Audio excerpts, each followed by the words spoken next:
Segment 4, Fatty and Skinny. Once again, Ronald Reagan in 1964.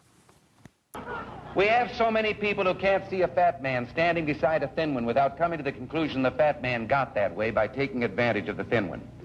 So they're going to solve all the problems of human misery through government and government planning.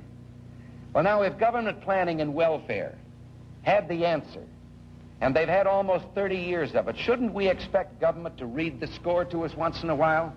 Shouldn't they be telling us about the decline each year in the number of people needing help, the reduction in the need for public housing? But the reverse is true. Each year the need grows greater, the program grows greater. Robert? The guy's great. He should be the leader of the Tea Party movement. That's certainly what it sounds like to me. It's also it's magnificent to see this old stuff because it just brings up so many associations. I mean, had you gone back then and said to that group of people that after what is it, now 40 more years, 50 more years of government beneficence and welfare state, poor people in the United States would be obese, right? We're so rich and blessed in the United States, our poor people are fat. They have type 2 diabetes. They're dying of heart disease. I think these people would have thought you were insane. I mean, poverty was supposed to be, you know, the fat guy was rich and the thin guy was poor, and that was that.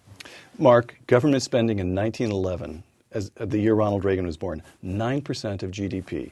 Government spending in 2011, next year, the year we'll be celebrating his centenary, 44% of GDP. What happened during that man's lifetime?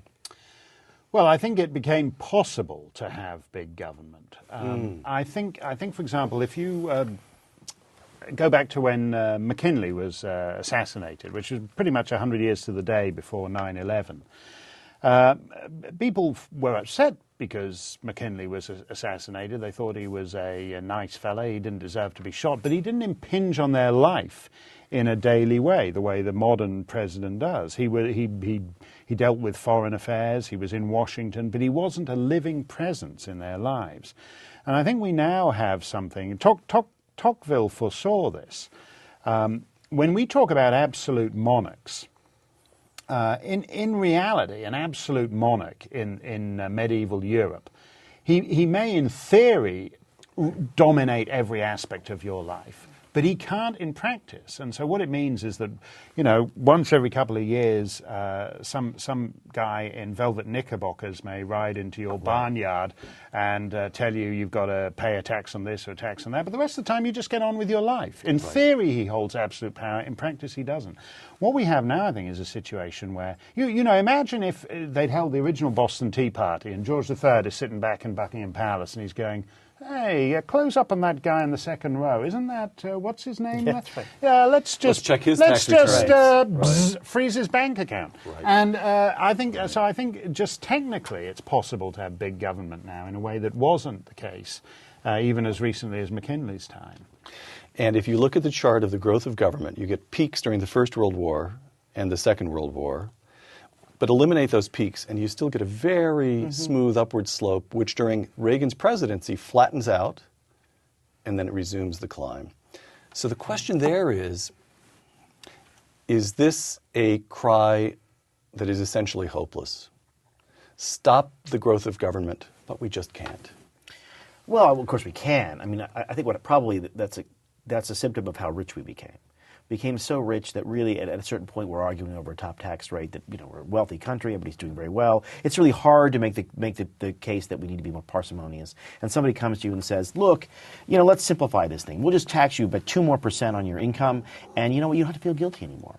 Because we treat the government, our taxes, as a form of charitable contribution. So, well, I don't have to really worry about the poor in my neighborhood. I don't have to worry about the homeless. I don't have to worry about the orphans and the kids and all the things that, you know, blue stockings used to go around and collect money for. We don't have to worry about that anymore because I pay my taxes. My government takes care of it. We became so rich that liberals could assuage their guilt by paying higher taxes. And so could conservatives. The pity is that everybody gets caught in that net. Well, no, I think to modify that slightly, Rob, a guy wrote to me a couple of years ago when I was complaining about a lot of the stuff that President Reagan's complaining about. He goes, oh, lighten up, man. We're rich enough to be able to afford to be stupid. Well, we discovered 2 years later we're not as rich as we were in 2008 when we're being a hell of a lot more stupid. And what is interesting about this is that the United States is really the last country to get on this bandwagon. even in Scandinavia, for example, they realize that the state reaches a certain point and you can't push it any further. You've got to reel it back. You've got to reel it back. So we're crossing, really, because the United States is expanding government at a time when certain countries that we think of as European socialist utopias are actually understanding that they've gone a stage too far and are having to pull back. And that's what's so pathetic. I mean, this is your big point, that Obama is really like an old-fashioned guy. He's basically the Tony Orlando of politics. He's this 70s guy in his bell-bottom pants with these ancient policies. So there's a dissertation in this answer, and we're taping effectively television, so you have to keep it brief. But here's the question. Well, not really television, it's web. Web, all right. So it's a little more flexible. Let's just call it what it is. Right. So it hasn't been as focus grouped as your No, latest exactly. pilot. That's right. People are watching on their phone. He gives this speech. 16 years later, he becomes president. He cuts taxes. He holds the line on regulation. Government doesn't actually shrink, but the growth stops. And people like me who were working in his White House thought, wonderful. The country has learned. We as a democracy are capable of making decisions and learning what works. And now here we are at 2010, and the taxes are rising, and regulation is proliferating, and the size of government is metastasizing all over again. So what does that say about the American democracy?